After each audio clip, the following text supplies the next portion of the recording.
in West Palm Beach. Brian, thank you. I want to bring in Jamil Jaffer now. He worked for the DOJ under former President Bush. He also is now the founder and executive director of the National Security Institute. Jamil, good to have you back on the program tonight. I mentioned a moment ago with Leland, unprecedented. I feel like the word is getting overused. He said it goes all the way back to 2015. But I mean, to hear the Attorney General today, not only breaking his silence in an investigation that's underway, but asking for this warrant now to be unsealed by the courts and then putting the onus in the Trump camp. I mean, nothing like we've ever seen. No, you're exactly right. I mean, this whole thing began in an unprecedented way with the search of a former president's home. But, you know, with President Trump going out there and tweeting about it and calling the investigation political, you know, he put the Justice Department in a tough position of having to uphold its normal tradition of being private and quiet about search warrants and grand jury secrecy.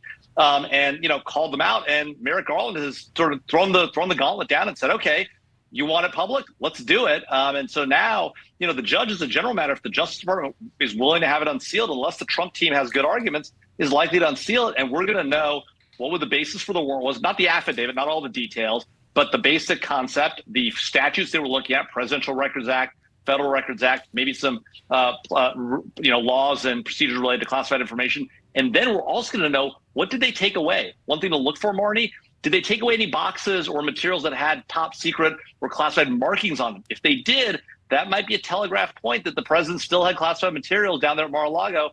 And then the question of did he declassify them already is teed squarely up. Right, the receipt of what was taken. So the deadline, 3 p.m. tomorrow, the clock is ticking, Jamil. So what are the options right now for the Trump camp to consider as they either approve the unsealing of the documents or they put forth an argument to object? Well, you know, I mean, they're now back in a tough position. They spent a lot of time putting the DOJ in a tough position. Now the shoe's on the other foot, because now if they say we don't want it made public, you know, they're sort of, you know, giving up the ghost in that maybe there was some material there that was problematic for the president, and that he has some interest in protecting from public disclosure. At the same time, you know, if they don't say anything, this comes out, and clearly the Justice Department and Attorney General Garland thinks they've got something that they're willing to have the warrant come out and willing to talk about what statutes are in play and willing to show what did we pick up at the president's residence in Mar-a-Lago. Say Trump agrees to unseal the warrant, or the judge either then orders it unsealed without his approval. How soon would the public learn what's inside, not only the warrant, but the receipt and the affidavit? We won't know. Yeah, I mean, I think that'll go straight up on the website. There is a system that the district courts use to put filings in public, and Pacer, and so that'll be available on the web. They'll be able to look at that. It'll be open to the public.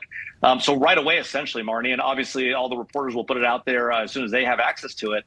But the real question then becomes, will the Trump team ask to have the affidavit, the Justice Department's filing about what probable cause they had unsealed? Will the Justice Department oppose that? And then we'll know a lot more potentially about what the investigation looks like if, in fact, the affidavit itself, which isn't currently in play, comes out. Boy, the next 24 hours is going to be very telling. Jamil, as always, thank you.